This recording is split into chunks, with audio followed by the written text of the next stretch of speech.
अस्सलाम वालेकुम everyone. I hope कि आप सब लोग खैरियत से होंगे। आज की इस वीडियो में हम बात करने वाले हैं इंग्लिश टू उर्दू ईडियम्स के बारे में and also English to Urdu meaning.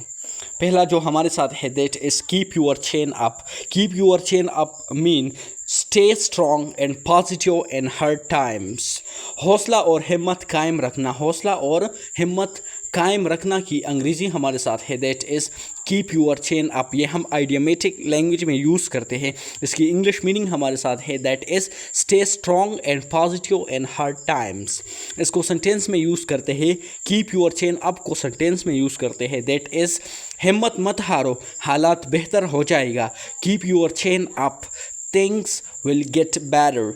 हिम्मत मत हारो, हालात बेहतर हो जाएगा। इसकी हमारे साथ है that is keep your chin up, things will get better. Keep your chin up, things will get better. हिम्मत मत हारो, हालात बेहतर हो जाएंगे।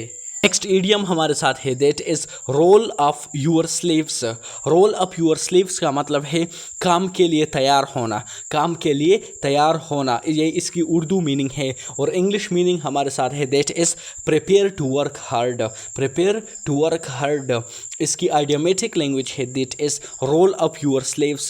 काम के लिए तैयार होना, काम के लिए तैयार होना। इसको सेंटेंस में यूज़ करते हैं that is let's roll up our sleeves and finish this task.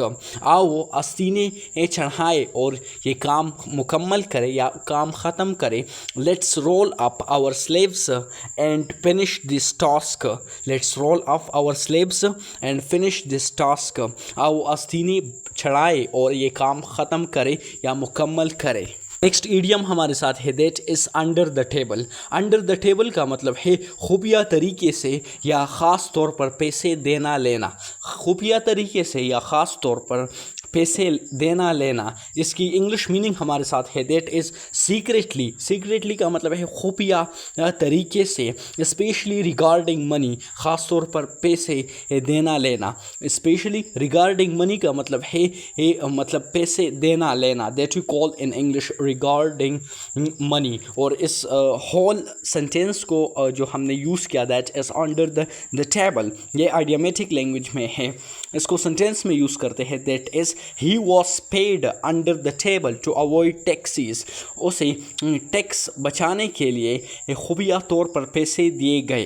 He was paid under the table to avoid taxes. उसे टैक्स बचाने के लिए खुफिया तौर पर पैसे दिए गए। सीक्रेटली का मतलब है खुफिया तरीके से या खुफिया तौर पर, specially regarding money. That we call in English under the table. In idiomatic language we call that under the table. We have that is burn bridge. Burn bridge का मतलब है ताल्लुकात या मौका को हमेशा के लिए ख़त्म करना। ताल्लुकात या मौका को हमेशा के लिए ख़त्म करना। इसकी इंग्लिश मीनिंग की बात करें that is to destroy relationships or opportunities permanently. Permanently का मतलब है मतलब जो एक टेम्पररी होता है, ये एक परमानेंटली ही होता है। लेकिन यहाँ पर परमानेंटली का मतलब है हमेशा के लिए ख़त्म करना। That we call permanently in English. Burn bridge का मतलब है to destroy relationships or opportunities permanently. ताल्लुकात या मौका को हमेशा के लिए ख़त्म करना। इसको सेंटेंस में यूज़ करते हैं that is don't burn bridge with your old friends. पुराने दोस्तों के साथ ताल्लुकात मत ख़राब करो।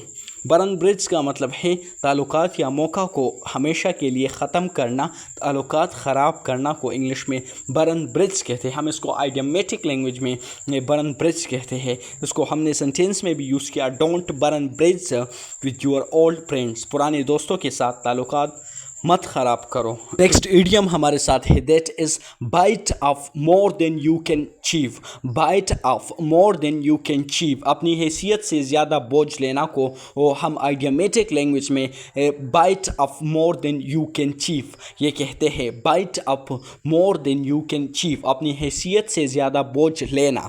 इन English we say that to take on a task that is too difficult. मतलब difficult to afford, not affordable, अपनी हैसियत से ज़्यादा बोझ लेना को आइडियोमेटिक लैंग्वेज में हम bite off more than you can chew.